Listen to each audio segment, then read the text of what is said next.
الرحيم نحمده ونصلي أما بعد فأعوذ بالله من الشيطان الرجيم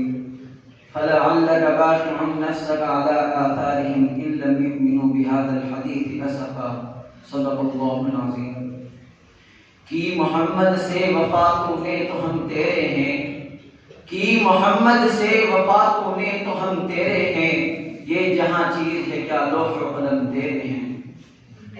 اسٹیج پر تشریف فرما معزز اساتذہ کرام اور عزیز دوستو، آج میں آپ حضرات کے سامنے سیرت نبوی صلی اللہ علیہ وسلم پر روشنی ڈالنے کی سعادت حاصل کر رہا ہوں۔ حضرات، آپ کو اچھی طرح معلوم ہے کہ 6 صدی عیسوی میں عالم انسانیت سسک رہی تھی، گلشن ارضی ماتم کدہ بنی ہوئی تھی، فضائے کائنات پر ظلم و عدوان کی تیرہ اتار گھٹاؤ کی حکمرانی تھی، ہر طرف ظلم و ستم اور جبر و تشدد کی تند و تیز ہوائیں چل رہی تھی، ہر سمت نفرت و عداوت کے شعلے بھڑک رہے تھے، معصوموں پر معصوم بچوں کو زندہ درگور کیا جا رہا تھا، کمزور پر ظلم و ستم کے پہاڑ توڑے جا رہے تھے، مظلوم عورتوں کو جانوروں سے بھی بدتر سمجھا جا رہا تھا، غرضے کے انسان وحشی درندہ بن چکا تھا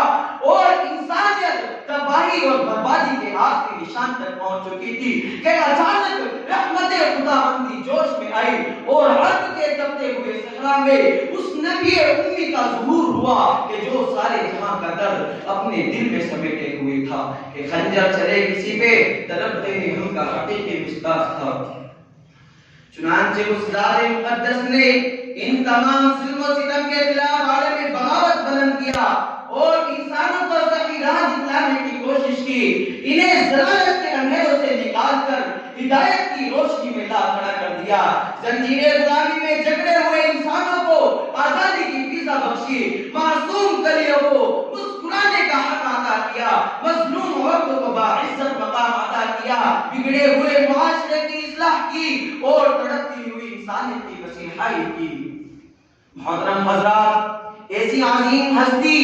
ایسی مقدس ہستی، ایسی بابرکت ہستی کو اس قابل تھی اسے سینے سے لگایا جاتا، اسے پلکوں پہ بٹھایا جاتا، اس کی بے چینی اور تڑپ کو محسوس کیا جاتا، مگر یہ خود غرض دنیا، مگر یہ وحشت و بربریت کی ماری ہوئی دنیا، یہ ظلمت کی پرستار دنیا، انسانیت اور صداقت کی قاتل دنیا یہ کیوں کر برداشت کر سکتی تھی؟ اسے کیوں کر صبر و شکیبائی حاصل ہو سکتی تھی؟ ان پر طرح طرح کے الزامات اتہامات کی ریش کرنے لگے، ان کے پاکیزہ جذبات اور اوصاف کو اپنی تخریبی ذہنیت کا شکار بنانا چاہا کہ ایک طرف تنہا آپ صلی اللہ علیہ وسلم کی ذات اقدس تھی تو دوسری طرف سارے شیطانی چیلے تھے اور طاغوتی لشکر تھے۔ ان بدباطی کی ہمادم یہی کوشش، یہی خواہش رہتی تھی کس طرح آپ صلی اللہ علیہ وسلم کو تکلیفیں پہنچائی جائے اور کس طرح آپ صلی اللہ علیہ وسلم کو پریشان کیا جائے۔ عزیزان محترم، کیا یہ تاریخ انسانی کی عجیب ستم ظریفی نہیں ہے؟ کیا یہ شرافت و صداقت کا قتل عام نہیں ہے؟ کیا یہ دامن انسانیت پر بدنما داغ نہیں ہے کہ وہ ذات جو لوگوں کی ہدایت کے لیے تڑپتی رہی، لوگ اسے پتھر مارتے رہے،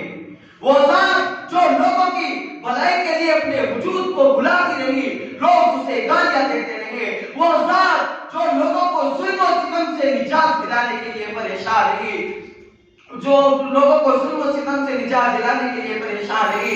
لوگ اس کی پیٹھ پر اونٹ کی بوجھ رکھتے رہے کہ وہ ذات جس نے عورتوں کو سماج میں باعزت مقام عطا کیا، انہی میں سے ایک عورت نے اسے زہر کھلا کر اپنے بدبختانہ کردار کا مظاہرہ کیا۔ حد ہو گئی انسانیت کی خساست اور ذلالت کی، احسان فراموشی و حق فراموشی حد ہو گئی۔ مگر لاکھوں درود و سلام ہو اس آقا پر جو یہ تمام ظلم و ستم سہتا رہا اور یہ تمام کچھ سنتا رہا۔ میں نے چند باتوں پر اپنی تقریر شعر کے ساتھ ختم کرنا چاہتا ہوں۔ ہو لاکھوں سلام اس آقا پر، دل لاکھوں جس نے جوڑ دیے، ہو لاکھوں سلام اس آقا پر، دل لاکھوں جس نے جوڑ دیے، دنیا کو دیا پیغام سکون، انسانوں کے رخ موڑ دیے۔ اس محسن اعظم نے الیاس کیا کیا نہ دیا ہے عالم کو اس محسن اعظم نے الیاس، کیا کیا نہ دیا ہے عالم کو، دستور دیا منشور دیا کئی راہ دی کے موڑ دیے۔ وآخر دعوانا الحمدللہ رب العالمین۔ ماشاءاللہ یہ دل محمد صاحب